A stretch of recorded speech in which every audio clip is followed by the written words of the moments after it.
My name is Mohammad Junaid Anjum और मैं आप लोगों को पढ़ाऊँगा data communication and computer networks की लैब, जो कि जिसका कोर्स कोड है CSE 339 और ये लैब है थ्योरी पार्ट की। मीन्स मेरी ईमेल लिखी हुई है। अगर आपको कभी कोई इश्यूज़ हो स्लाइड्स के बारे में तो आप मुझे कांटेक्ट कर सकते हैं। तो बेसिकली हम स्टार्ट करते हैं आपके लैब की सिचुएशन। तो लैब का सबसे पहली चीज़ जो हम डिस्कस करेंगे आज के लेक्चर में वो ये है कि आपकी असेसमेंट किस तरह होगी इस पूरे कोर्स की, लैब एंड थ्योरी। थ्योरी का भी वैसे सेम है लेकिन मैं लैब को भी उसके अंदर इंक्लूड कर लेते हैं। उसके बाद मैं आपको डिस्कस करूँगा कि आपके इस लैब के अंदर जो आप लोगों ने प्रैक्टिस करनी है, जो लैब पार्ट करना है, उसके अंदर कौन कौन से टूल्स यूज़ करेंगे आप लोग। उसके बाद आपके पास स्ट्रक्चर आता है कि आपके पास ओवरऑल जितने भी टूल्स हम डिस्कस करूँगा उसके अंदर क्या क्या आप लोग पढ़ेंगे, और उसके बाद एंड में मैं आप लोगों के साथ सिर्फ डिस्कस करूँगा कि इस टूल्स के फ़ायदे क्या हैं। तो सबसे पहले चीज़ असेसमेंट स्ट्रक्चर सिंपल है, सेम है, आपके जितने भी कोर्सेज पहले भी आए हैं उसका भी सेम ही है कि आपके सेशनल 1 के जो हैं 10% हैं, सेशनल 2 के 15% हैं, क्विज असाइनमेंट के आपके पास 25% है और फाइनल के 50% है। अटेंडेंस आपकी 80% मिनिमम है। अब याद रहे कि आपके पास क्योंकि कोविड की वजह से आजकल इश्यूज चल रहे हैं, तो आपके पास जो सेशनल 1 है वो उम्मीद है वो आपके पास ऑनलाइन एग्ज़ाम होगा, लेकिन उसके बाद कोशिश की जाएगी कि सेशनल 2 और आपके पास जो फाइनल है उनको फ़िज़िकल फॉर्म में एग्ज़ाम में लिया जाए। तो मैं इसका कुछ कंफर्म नहीं कर सकता, लेकिन इस वक्त तक यही है। क्विज़ असाइनमेंट आपके पास जो लास्ट सेमेस्टर में आप लोगों के साथ हुए थे कि 2 क्विज़ एंड 2 असाइनमेंट्स वो कर ख़त्म हो गया है। आपके पास 4 क्विज़ेज़ एंड 4 असाइनमेंट्स आपके पास over the course of time, जितना भी आपके पास ये कोर्स है उसमें आपको दिए जाएंगे, तो प्लीज़ उसकी कोशिश कीजिएगा। तो आते हैं उसके बाद आपके पास इस जो कोर्स है उसकी लैब में आप लोग कौन से टूल्स यूज़ करेंगे। अब हर टूल जो आपके पास जो है ये इंडिविजुअल है, ये नहीं है कि आप एक टूल जो है कॉरस्पॉन्डेंस आप दूसरे के साथ इस्तेमाल करेंगे। जितने 3 टूल्स लिखे हैं मैं साथ साथ यूज़ करेंगे over the course of this subject. आपके पास सिचुएशन ये है कि आपके पास एक आपके S1 से पहले आपको एक टूल कराया जाएगा, S1 के बाद आपको दूसरा टूल कराया जाएगा और टर्मिनल के बाद टर्मिनल से पहले आपको तीसरा टूल किया जाएगा। तो 3 different tools in 3 different sections, आपके S1 से पहले, S1 और S2 के दरमियान और S2 के बाद वाला आपके पास डिफरेंट टूल्स होगा। कॉन्सेप्ट उनके पीछे सेम है कि they are use for building a computer network, कि कंप्यूटर नेटवर्क को बिल्ड करने के लिए आपके पास एक टूल इस्तेमाल हो रहा है जिसके अंदर आपके सामने नाम शो हुए हैं। तो सबसे पहला टूल आपके पास पैकेट ट्रेसर है, फिर उसके बाद जो आपका टूल यूज़ हो सकता है वो NS2 है, और थर्ड आपके पास ऑपनेट है जिसका नाम जो है चेंज हो गया है रिवरबेड मॉडल एकेडमिक एडिशन के नाम से। अब आते हैं पहला चीज़ पैकेट ट्रेसर। तो पैकेट ट्रेसर आपके पास एक cross platform visual simulation tool है। अब इससे मुराद ये है कि क्रॉस प्लेटफॉर्म सेम बात सेम नज़र आ रही है कि ये आपके पास विंडोज़ पे भी चल जाएगा, मैक पे भी चल जाएगा, लाइनक्स पे भी चल जाएगा, और सबसे ज़्यादा ये आपके मोबाइल पर भी चल जाएगा। ठीक है, एंड्रॉयड के ऊपर अवेलेबल है ये, iOS का मैं नॉट कन्फर्म्ड। तो आपके पास क्रॉस प्लेटफॉर्म अवेलेबल है, और विजुअल सिमुलेशन टूल से मुराद ये है कि इसके अंदर जब आप नेटवर्क्स पढ़ रहे हैं, कि इसके अंदर जब आप नेटवर्क बिल्ड करेंगे तो आपको फिजिकल फॉर्म में दिखाएगा कि आपका नेटवर्क किस तरह लगेगा। मतलब कंप्यूटर की शक्ल होगी, उसके साथ आप इंटरेक्ट कर सकते हैं, उसको ऑन ऑफ कर सकते हैं, उसके अंदर आप रैम इंक्रीज़ कर सकते हैं, उसके अंदर हार्ड डिस्क इंक्रीज़ कर सकते हैं, सारा कुछ आपके पास विजुअलाइज आपको दिखाया जाएगा। सिमुलेशन टूल है सिंपल सी। डिज़ाइन किया गया है सिस्को सिस्टम ने। सिस्को आपके पास बहुत बड़ी एक कंपनी है, सिस्को सिस्टम ने उसको डिज़ाइन किया हुआ है सॉफ्टवेयर को, और इसको इस्तेमाल किया जा रहा है for many of the certifications, जिसमें आपके पास CCNA, CCNP और CCIE बहुत सारे इस तरह की सर्टिफिकेशंस हैं। इन सर्टिफिकेशंस करके आप जो है बंदा अच्छा खासा कमा सकता है इस मामले में। उसके बाद बेसिक मकसद इन सारे टूल्स का जो है इसका भी यही है कि helps in creating network topology. आपके जो नेटवर्क टोपोलॉजीज़ को क्रिएट करना, टोपोलॉजीज़ आपको नहीं पता तो स्टार, रिंग और बस टोपोलॉजी जो आप लोग थ्योरी क्लास में पढ़ लेंगे, तो उनको हेल्प क्रिएट करने के लिए इस्तेमाल किया जाता है। बेसिकली एक स्ट्रक्चर ऑफ अ नेटवर्क, किस तरह नेटवर्क की शक्ल होगी, स्क्वायर डब्बे में हो शक्ल की होगी, सर्कल शक्ल में होगी, ये सिंपल नेटवर्क टोपोलॉजीज़ का मतलब ये है। तो helps in creating network topologies, और साथ साथ इंटीमेट जिस तरह मर्जी कह लें आप मॉडर्न कंप्यूटर नेटवर्क्स। तो बेसिकली इन जितने जो टूल है पैकेट ट्रेसर, इसका मकसद सिंपल है। ये चेक करता है कि सपोज़ आपकी एक ऑर्गेनाइजेशन है, उसको जब आप बनाएंगे तो उसको आप ऑन द स्पॉट ये नहीं करते कि इन सारों कनेक्शन को कनेक्ट करने के लिए चलो एक तार यहाँ ले जाते हैं, एक तार को यहाँ कनेक्ट कर देते हैं। ऐसी बात नहीं है। You have to think it through, thoroughly check करना पड़ता है कि कोई आप मसला तो नहीं कर रहे। अगर जल्दबाजी में आप कोई काम कर लें कि जी मुझे आता है, इसको हम यहाँ कनेक्ट कर देते हैं, यहाँ कनेक्ट कर देते हैं, मसला क्रिएट हो सकता है और पैसे भी ज़ाया हो सकते हैं। तो इसका मकसद सिंपल यही है सिमुलेशन टूल्स का, कि सिर्फ आप जब है काम करने से पहले, फिजिकली इम्प्लीमेंट करने से पहले, यू चेक वेदर कि जो भी आप काम करने लगें क्या इज़ इट फिजिबल और नॉट, क्या इसमें डाटा जा सकता है, नहीं जा सकता, क्या इसको एप्लीकेबल है हमारे सिस्टम में अप्लाई करने के लिए, नहीं है। उसका सिंपल मकसद यही है। तो helps in creating network topologies and imitate modern computer networks. उसके बाद आपके पास जो सिस्को राउटर, सिस्को स्विचेस, ये आपके पास राउटर स्विचेस के जो है मैं आपके अगले लेक्चर में डिस्कस करूंगा लैब के राउटर्स और स्विचेस होते क्या हैं। तो बेसिकली आपके पास डिवाइसेस हैं कंप्यूटर नेटवर्क के अंदर, अभी के लिए अंडरस्टैंडिंग ये कर लें, जो इस्तेमाल एक नेटवर्क को बेहतर करते हैं। ठीक है, it helps work makes work easier. Simple सी अभी इसलिए डिस्कशन कर लेते हैं। तो उनको कन्फिगर करना, उनको सेटअप करना, उनके अंदर कमांड लगाकर उनको इस तरह करना कि वो हमारे रिक्वायरमेंट्स के मुताबिक परफॉर्म करें, तो उसका भी जो है ना एक्चुअल में आपको डिवाइसेस मिल जाते हैं। सबसे बड़ा से बड़ा स्विच आपको जो है वो आपको 1 डेढ़ 2 लाख का मिल सकता है, छोटे से छोटा आपको 500 रुपये में मिल जाएगा फी सेंटर से।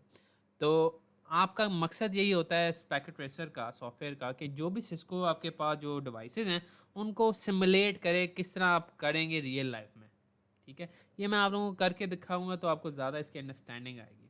उसके बाद आपके पास जो कॉन्फ़िगरेशन दी जाती है वो बाय डिफ़ॉल्ट एक आपके पास इंटरफेस है, कमांड लाइन इंटरफेस कहते हैं आपके पास। विजुअल तो मैं नहीं कहूँगा, एक आपके पास कमांड डॉस की तरह, अगर आपको डॉस का पता हो तो उसी तरह का आपके पास कमांड लाइन इंटरफेस है। सिंपल सा है, ज़्यादा मुश्किल नहीं है, सिर्फ कमांड्स हैं। और सबसे बड़ी बात, it is free to download from Cisco web पे, you don't have to buy it, आपको टोरेंट्स भी इस्तेमाल नहीं करने पड़ेंगे। Simple you have to go to, simple आप लिखेंगे पैकेट से डाउनलोड, आपको वहाँ पर मिल जाएगा, नज़र आ जाएगा। एक बात मैं यहाँ पर बता देता हूँ, सिंपल सी बात, आप लोग जो पैकेट से डाउनलोड करेंगे वो नया वर्जन है, मेरे पास एक पुराना वर्जन इंस्टॉल्ड है, मैं उसके बेसिस पर करूँगा। इंटरफेस आपके पास एग्जैक्ट सेम होगा, बस आपके पास जो डिवाइसेस होंगे वो आगे पीछे होंगे, तो you have to visit it, आपको उसको डिस्कवर खुद करना पड़ेगा कहाँ पर क्या है, मैं आपको नहीं कर सकता इस मामले में। उसके बाद आपका जो अगला टूल है वो आपके पास NS2 है। NS2 जो है स्टैंड फॉर नेटवर्क सिमुलेटर 2। ये आपके पास एक पार्ट है series of discrete event network simulator का। बेसिकली एक नेटवर्क सिमुलेटर की आपके पास सीरीज़ है डिस्क्रीट इवेंट की, वो उसके लिए है आपके पास मोस्ट कॉमनली जो आपके मशहूर तरीन है वो आपके पास NS2 और NS3 हैं। इनका आपस में कोई रिलेशनशिप नहीं है, बस ये एक सीरीज़ का हिस्सा है, बस सिंपल बात। आपके पास जो NS2 का, इसमें डिस्क्रीट इवेंट से मुराद बेसिकली ये क्या है कि अगर आप जब नेटवर्क बनाते हैं उसकी आपने events as a discrete events, उसके सीक्वेंस टाइम जो होते हैं, मतलब 1 सेकंड में क्या इवेंट होगा, दूसरे सेकंड में क्या इवेंट होगा, तीसरे सेकंड में क्या इवेंट होगा, उनके हर सेकंड के ऊपर जो ऑपरेशन मॉडल करना है ना, वो आपको सिखाता है किस तरह आपने करना है। बेसिकली हर सेकंड में क्या आपका काम होगा, ये आपके पास नेटवर्क सिमुलेटर 2 का मकसद है। It is very helpful in research and it is very helpful in teaching students.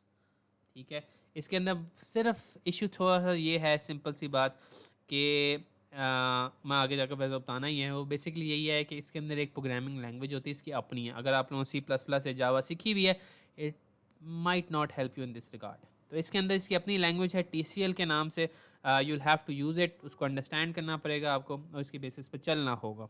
आपके पास NS2 भी, it is free to download, but इसके अंदर एक स्लाइट हिकअप है, वो ये है कि it runs mainly in Linux. Linux में आपके पास Ubuntu मेन कॉमनली होता है, उसके अंदर इस्तेमाल की जाती है। तो आप इसको विंडोज़ में इंस्टॉल कर सकते हैं, ऐसी कोई मसला नहीं है, लेकिन it will be through a third party software, और मैं रिकमेंड नहीं करूँगा क्योंकि वो बहुत ज़्यादा बगी होता है इस मामले में। फिर भी आपकी आगे चॉइस है, अगर इसको आपने रन करना है तो इसके तरीक़ेकार आपके पास ये हैं कि you'll have to install virtual machine on your Windows. या तो आप विंडोज़ में इंस्टॉल करें, 2 तरीक़ेकार हैं, तीसरा तरीका आपके पास थर्ड पार्टी सॉफ्टवेयर है। 2 तरीके हैं, एक तो ये है कि you'll have to dual boot. ये डुअल बूट में आपके पास ये होगा कि एक तरफ विंडोज़ होगी, एक तरफ लाइनक्स होगी, आप दोनों को साइमल्टेनियसली तो नहीं रन कर सकते, लेकिन आप एक वक्त में एक चीज़ को रन कर सकते हैं, ऑपरेटिंग सिस्टम को। But I will not recommend it, क्योंकि अगर कोई एक अननोन, जिसको किसी को आइडिया ना हो किस तरह ये काम करते हैं, इस मामले में, इस इश्यूज़ में ना, वो अपनी पूरी विंडोज़ में आपकी सिर्फ C ड्राइव नहीं कह रहा, आपकी हार्ड ड्राइव का डाटा डिलीट कर सकता है। I have done it many times और मेरे साथ हो चुका है, इसलिए I will not recommend it for persons who are at beginner level in dual booting. तो उसके लिए सबसे आसान तरीका जो होता है वो आपके पास एक वर्चुअल मशीन इंस्टॉल करना है। वर्चुअल मशीन के आपके पास दो सॉफ्टवेयर हैं, एक वी वेयर के नाम से है और एक आपके पास वर्चुअल बॉक्स है। अब इनमें से वी वेयर जो है you'll have to buy it, लेकिन आपको उसके टोरेंट्स मिल जाते हैं, प्लीज़ मैं रिकमेंड नहीं करूँगा टोरेंट्स। और उसके बाद वर्चुअल बॉक्स है, वर्चुअल बॉक्स आपके पास फ्री ऑफ कॉस्ट है, उसको आप डाउनलोड कर लें और उसके ऊपर आप यूवेंटू इंस्टॉल कर लें। अगेन आपके पास अगर किसी को आइडिया ना हो कि आपके जितने भी लाइनस के operating system they are free to use, आप यूवेंटू कर लें, आप उसको you can download it from internet, उसको ऑपरेटिंग सिस्टम को फ्री ऑफ कॉस्ट उनकी वेबसाइट से, मेन वेबसाइट से आप डाउनलोड करें और उसको अपने वर्चुअल मशीन पर इंस्टॉल कर सकते हैं।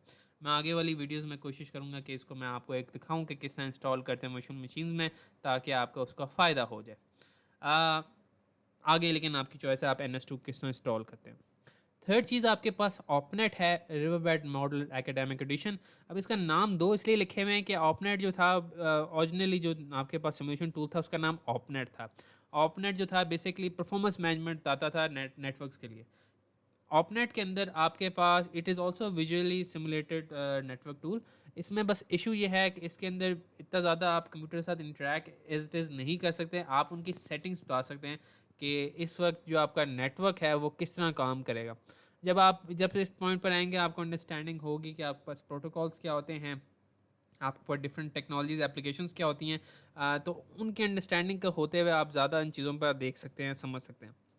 लेकिन अगर इसको बेसिक टर्म में, लेमन टर्म में समझाना चाहूँ तो बेसिकली आपके पास एक ऐसा टूल है जिसके अंदर आप एक चेक कर सकते हैं कि एक नेटवर्क किस तरह परफॉर्म करेगा अगर इसके ऊपर मैं डिफरेंट से डिफरेंट चीज़ें अप्लाई करूँ। पैकेट ट्रेसर में सिंपल आपके पास था कि चेक करने के लिए होता है नॉर्मली कि आपका एक जगह से दूसरी जगह डाटा जा रहा है या नहीं जा रहा, नथिंग एल्स, और कोई ज़्यादातर काम नहीं कर सकते। ऑपनेट जो होगा उसके अंदर आप ये चेक नहीं करते कि आप डाटा जा रहा है, वो आपको वैसे ही बता देगा डाटा जा रहा है नहीं जा रहा, लेकिन उसके अंदर आप चेक कर सकते हैं कि डाटा जो जा रहा है उसकी हर पॉइंट के ऊपर कितना डाटा जा रहा है, कितने सेकंड में डाटा जा रहा है, कितना उसके आगे जो है उसका पूरा स्ट्रक्चर है उसका क्या है, वो आप यू कैन मॉडिफाई एनीथिंग। ये आपके पास ऑपनेट का फ़ायदा है।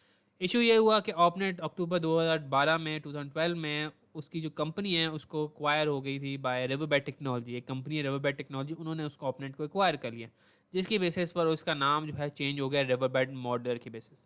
अब इसके दो वर्जन हैं, एक आपका फ्री वर्जन है और एक पेड वर्जन है। फ्री वन आपके पास जैसे मैंने ऊपर लिखा हुआ है रिवरबेड मॉडलर एकेडमिक एडिशन है, ये आपको इस्तेमाल करना पड़ेगा। इसके अंदर भी आपके पास एक लाइसेंस होता है, लेकिन इसके लिए आप सिर्फ साइन अप करें, रजिस्टर करें अपने आप को as a student of a university, और उसके बाद जो आपको किसने रेफ़र किया तो उसके बेसिस पर आपको 4 से 6 महीने का आपको एक लाइसेंस मिल जाता है, more than enough for your course. उसके बाद आपके पास एक पेड वर्जन है, वो आपके पास रिवरबेड मॉडलर के नाम से है, you will have to buy it, और इसकी कीमत जो मैंने कोई 6 साल पहले पता की थी वो $200 थी, मुझे नहीं पता अब क्या होगा इन्फ्लेशन के बेसिस पर। साथ साथ याद रखें कि इस रिवरबेड मॉडलर को जब आप बाय करने की कोशिश करते हैं तो उस दौरान वो आपकी पूरी बैकग्राउंड चेक करते हैं कि आप कौन हैं, कहाँ हैं, और वेरीफाई करने के लिए कि आप एक्चुअल वही बंदे हैं जो कि अप्लाई कर रहे हैं नहीं कर रहे हैं। तो it's a very tough process. आपको इसके टोरेंट्स नहीं मिलेंगे, अगर मिल भी गए अच्छी बात है, उसको गुड लक इंस्टॉलिंग इट, क्योंकि वो इतनी आसानी से इंस्टॉल भी नहीं होने वाला। उसके बाद आपके पास स्ट्रक्चर ऑफ द कोर्स। तो बेसिकली आपके पास ये 3 टूल्स आपको मैंने बताए हैं, इसके अंदर डिफरेंट आप कॉन्सेप्ट्स पढ़ेंगे। पैकेट ट्रेसर के अंदर सिंपल तीनों में जो सेम चीज़ है वो आप देखेंगे, वो सिंपल नेटवर्क कॉन्फ़िगरेशन है, बेसिकली कि नेटवर्क को किस तरह बनाते हैं, कि डिज़ाइन बना सकते हैं, वो सारा कुछ आपके साथ मैं दिखाऊंगा। उसके बाद आपके पास IP एड्रेसिंग है। बेसिकली IP एड्रेसिंग में मुराद ये है कि हर कंप्यूटर का नेटवर्क के ऊपर एक एड्रेस होता है, जिसकी बेसिस वो इंटरनेट के ऊपर फाइंड कर सकते हैं किस बंदे को क्या डाटा सेंड करना है, किसको क्या सेंड करना है। तो IP एड्रेसिंग ये आपको सिखाई जाएगी, उसके तरीक़ेकार हैं, सब नेटिंग का नाम है, वो मैं आपको आगे जाकर कराऊंगा, वो भी आपको मैं बता दूंगा। उसके बाद राउटिंग एंड स्विचिंग क्या होती है, ये आपके पास क्या कह लें, आपके पास टर्मिनोलॉजीज़ हैं, ये भी मैं आपको अगले लेक्चर में उम्मीद है समझ आ जाएगी थोड़ी बहुत। उसके बाद आपके पास VLAN, VTP एंड VoIP है। VLAN से बनता है virtual local area network, VTP से बनता है वर्चुअल ट्रंकिंग प्रोटोकॉल, और VoIP से बनता है वॉइस ओवर IP या इंटरनेट प्रोटोकॉल। ये आपको आगे जाकर सारा सिखा दिया जाएगा कि क्या क्या होता है। उसके बाद NS2 के अंदर भी सिंपल ये है, अंडरस्टैंडिंग ऑफ, जो मैंने आपको बताया था इसकी एक स्पेसिफिक प्रोग्रामिंग लैंग्वेज होती है TCL के नाम से, वो आप सीखेंगे, अंडरस्टैंडिंग ऑफ TCL लैंग्वेज। उसके बाद सिंपल नेटवर्क कॉन्फ़िगरेशन, किस तरह आप एक नेटवर्क कॉन्फ़िगर कर सकते हैं। उसके आगे उसके अंदर NS2 में एक चीज़ मैं आपको बता दूं, इसके अंदर आपके पास कोई कंप्यूटर शूटर या लैपटॉप या वायर्स या आपके पास डिफरेंट किस्म की वायर्स, अगले लेक्चर में आपको बताऊंगा डिफरेंट किस्म की वायर्स क्या होती हैं। तो आपके पास सर्वर्स, स्विचेस, राउटर्स, इस तरह कोई चीज़ नहीं होगी। इसके अंदर सिर्फ दो चीज़ें होती हैं, आपके पास नोड्स होते हैं और आपके पास लिंक्स होते हैं। इनकी अंडरस्टैंडिंग आपके अंदर क्रिएट करूँगा, और सिंक्स क्या होते हैं ये भी मैं आपको सिखा दिया जाएगा। साथ साथ किस तरह ट्रैफिक जनरेट करेंगे जब आपका नेटवर्क बन जाएगा, और उसके अंदर उसके कैसे रिजल्ट्स आप जनरेट कर सकते हैं यूजिंग एक टूल है एक्स क्राफ्ट के नाम से, वो भी मैं आपको सिखा दूंगा।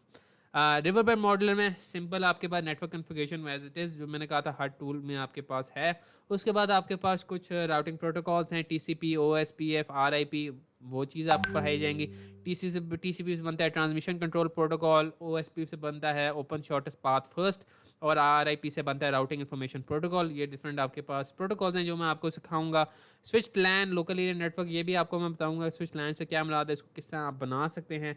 और इसके अंदर एक फायरवॉल का कॉन्सेप्ट है। फायरवॉल तो आई थिंक सारों को आइडिया हो गया होगा अगर कोई कंप्यूटर यूज़ करता है। तो उसके अंदर फायरवॉल क्या होता है और उसको किस इम्प्लीमेंट करते हैं वो मैं आपको सिखाऊंगा। अब रह गई इस पूरे कोर्स के एडवांटेजेस, मैंने इसकी स्लाइड नहीं बनाई हुई, मैं आपको ऐसे ही बता देता हूँ। एडवांटेजेस आपके पास सिंपल ये हैं कि using this software, any of this software, you can create a network on not on a physical level but on a logical level. आपको अंडरस्टैंडिंग हो जाएगी। वही बात मैंने जैसे आपको पहले पैकेट ट्रेसर में बताई थी कि आपने सपोज एक ऑर्गेनाइजेशन खोली है, you have to build a network. आप मतलब आपके पास सपोज आप HP ले लेते हैं या आप MCB ले लेते हैं, उनके बैंक होता है, पूरा मेन हेड ऑफिस होता है। उसके अंदर मल्टीपल आपके पास लेवल्स होते हैं। आपके पास HR का अपना डिपार्टमेंट है, अकाउंट्स का अपना है, मैनेजमेंट का अपना है, टेक्निकल का अपना डिपार्टमेंट, डिफरेंट फ्लोर्स पर हैं। अब उनको सारों को आपस में कनेक्ट करना है, क्योंकि उन सारों ने आपस में कांटेक्ट में रहना है ताकि उनका जो है इनफ्लो जो है सिस्टम चले। उस के लिए आपके लिए कॉन्सेप्ट आता है कंप्यूटर नेटवर्क का। उसके अंदर वायरिंग, उसके अंदर डाटा सेंड करना, कनेक्ट करना हर कंप्यूटर को दूसरे कंप्यूटर के साथ। उसके बाद वही सारे कंप्यूटर्स को आपने इंडिविजुअली जो है एक सिंगल कंप्यूटर के साथ कनेक्ट करके इंटरनेट साथ कनेक्ट करना, फिर उसके हेड ऑफिस को डिफरेंट ब्रांच ऑफिस साथ कनेक्ट करना। ये आपके पास एक कंप्लीट नेटवर्क होता है। इन सारों को कन्फिगर करने के लिए आप ऑन द ये नहीं करते कि जैसे ऑर्गेनाइजेशन खोली चलो नेटवर्क क्रिएट करते हैं, ये लो जी स्टार्ट करो। वो ऐसा कोई चक्कर नहीं होता, ऐसी कोई बात नहीं है। You will have to first create the network. उसके बाद आपको उसको क्रिएट करने से पहले you have to design the network. Design करेंगे, उसके बाद आप चेक करेंगे क्या जो आपने नेटवर्क बनाया है क्या इज़ इट फिजिबल और नॉट। अगर आपके पास फिजिबल नहीं है तो फिर उसका कोई फ़ायदा नहीं है। आप पैसे तो बचाएंगे ना। सपोज़ आप ये आपस में कनेक्ट कर देते हैं, बाद में चलता है ये तो कनेक्ट ही नहीं हो रहा है, इसमें कोई इशू है, इसमें कोई वायर का मसला है या वायर डिफरेंट किस्म की लगनी चाहिए। तो ये जो है एक कॉम्प्लिकेटेड किस्म का मैटर होता है। तो इसके लिए हमेशा चेक करना पड़ता है शुरू में कि इज़ इट फिजिबल और नॉट। तो ये आपके पास सबसे बड़ा मेन फ़ायदा है कि आप इन सारे टूल्स को यूज़ करते हुए आप चेक कर सकते हैं इज़ योर नेटवर्क फिजिबल और नॉट। ये तो आपके पास हो गया ऑफिशियल पर्पजेज़ के लिए। फिर आपके पास आता है रिसर्च पर्पजेज़ के लिए। रिसर्च पर्पजेज़ में ये होता है कि व्हेन यू जब अगर आपने आगे जाकर किसी ने MS करना है या आपने BS में आपने सॉफ्टवेयर इंजीनियरिंग डिग्री में आगे जाकर आपने रिसर्च बेस्ड प्रोजेक्ट करना है नेटवर्क्स के अंदर, तो उसके अंदर आपसे पूछा जाएगा, आपसे कहा जाएगा you have to create something new. और जब when you have created something new आपसे कहा जाएगा कि इसके रिजल्ट बताओ कि आप कैसे कह सकते हो जो आपने चीज़ बनाई है कि वो पिछले वाली चीज़ों से जो बनी हुई है, पहले जो चीज़ें बनी हुई हैं, प्रोडक्ट्स बनी हुई हैं, एप्लीकेशंस बनी हुई हैं, उनसे बेहतर है। तो उसके लिए आपके पास टूल्स चाहिए, क्योंकि इन टूल्स के थ्रू आप जो है रिजल्ट्स जनरेट कर सकते हैं, और आप in the form of graphs या in the form of bar charts different results generate कर सकते हैं। और इनके थ्रू आप प्रूफ कर सकते हैं कि जो आप काम कर रहे हैं it is beneficial to us या it is beneficial to the community. तो ये आपके पास रिसर्च पर्पजेज़ में भी बहुत फ़ायदेमंद है। तो ये आपके पास लेक्चर है CCN DCCN का, डाटा कम्युनिकेशन कंप्यूटर नेटवर्क्स का पहला लैब का लेक्चर। इसके बाद अगले लेक्चर में मैं आप लोगों से डिस्कस करूंगा कि डिफरेंट डिवाइसेस क्या होती हैं और उनके अंदर आपस में जो वायर्स होती हैं, आपस में कनेक्शन, उनकी क्या डिफरेंट टाइप्स होती हैं, how can you build a network wire, उसके बारे में थोड़ी सी आपके साथ डिस्कशन करेंगे। Thank you for your time. मिलते हैं आपसे अगली क्लास में। थैंक यू एंड खुदा हाफिज़।